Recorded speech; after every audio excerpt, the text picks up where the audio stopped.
Hey y'all, it's Rachel over at Moonlight Library, and I'm here today to give you some Halloween, October, sort of, not all horror, not all whatever, sometimes vibes, recommendations for the season. So some of them are creepy, some of them aren't. Let's get into it. Where do I put the books? Oh, they're right here, right here. Let me move my whole cart. Wow, look how amazing I am. You can't even see it, it's off screen. Anyways, if you're new here, be sure to subscribe. If you're not new here, welcome back. Love you, friend. Let's start with a very looking-wise Halloween-y book. That one's going to be Last House on Needless Street by Catriona Ward. If you like a psychological horror that's up your alley, if you want to just be like, what is going on? This is completely batshit. This is up your alley. We have a cat POV that actually, in my opinion, works really well, and I'm very interested in it. By the end, I just wanted to reread this book. We have this man who lives in this house with a girl and his cat, and some stuff is not quite right. It's a little weird. Looks like it's almost like an abandoned looking house, and he's weird. Everything's weird. Everything's a little off, and it's so strange. I wanted to reread it as soon as I finished it. It was so good. Also, it left me like questioning what was happening. What did I just read? So next up, we're gonna do When the Reckoning Comes. This is by LaTanya McQueen, and we are taking place. This woman, she goes to a wedding, her friend's wedding, and it's at a plantation. Her friend is white, she's black, and it's problematic from the get-go, but she's still gonna go to it, and it is haunty, it is scary, it is ghosty, it is haunting. If you like middle of nowhere vibes and kind of like people reconvening after a long period of time, then this one is gonna be good for you. So I think we're just gonna go for horror right now, and then we'll move on to, I have some mysteries, I have some fantasy, and I have some weird ones. So next up, we're gonna say Penpal by Dathan Arbach. It's one I've been wanting to read for a very long time, and we are following, it's like woodsy, spooky, but childhood nostalgia. This boy, or he's a man at this time, he's reflecting on this creepy things that happen throughout his childhood involving this weird stalker thing, his pen pal, and it sits with you. It's horrifying. It feels very fall because we're like in the woods a lot. We're like, it feels like spooky stories because it's almost like each chapter is a story that he's giving you from his past and reflecting on it. Episode 13, we have some haunted housey feels. This one, I believe, takes place in October, so perfect.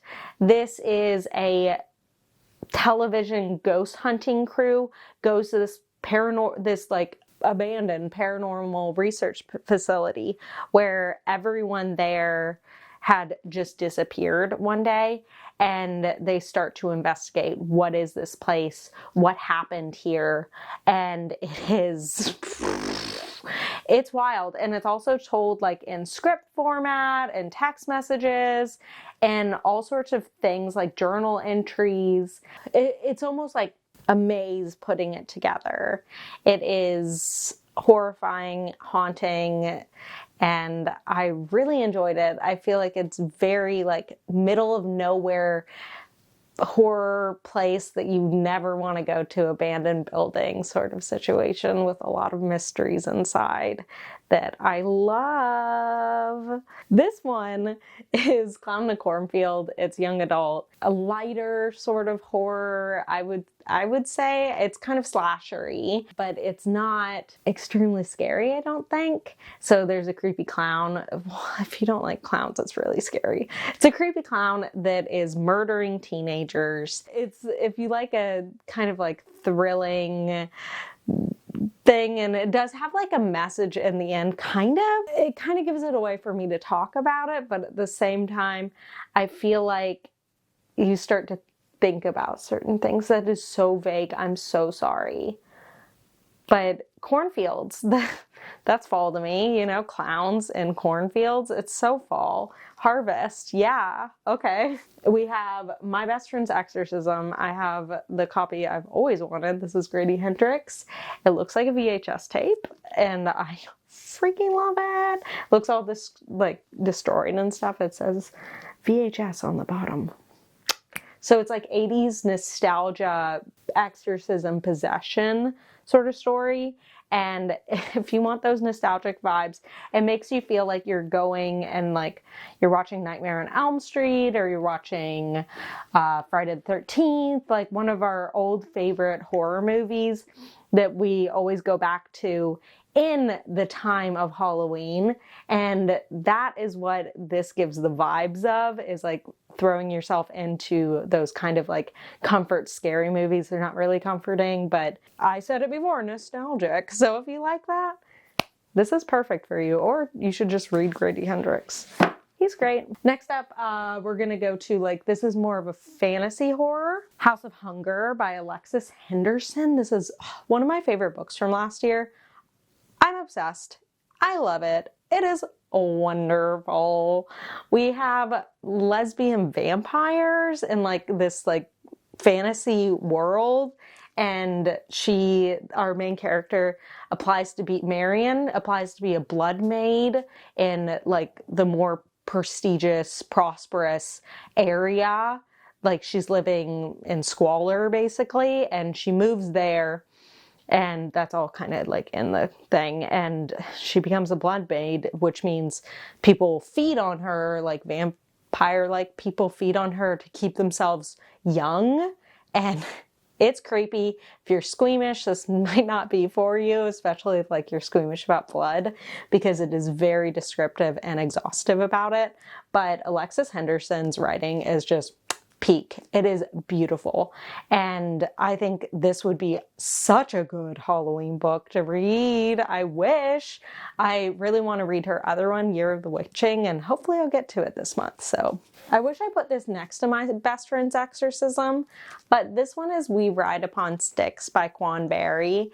And this is also kind of nostalgic, but it's not horror. It's more like weird, absurd, real life fantasy kind of. But anyways, it's this group of lacrosse players on this lacrosse team. They're all ladies, and they are getting up to some weird stuff. It's like right outside of Salem. So it's right outside of Salem. I'm back again. And you have like such weird cast of characters. Some of the perspectives are from like inanimate objects, so that's pretty interesting. We're in the 80s, nostalgia, feels like the Heathers, we love it.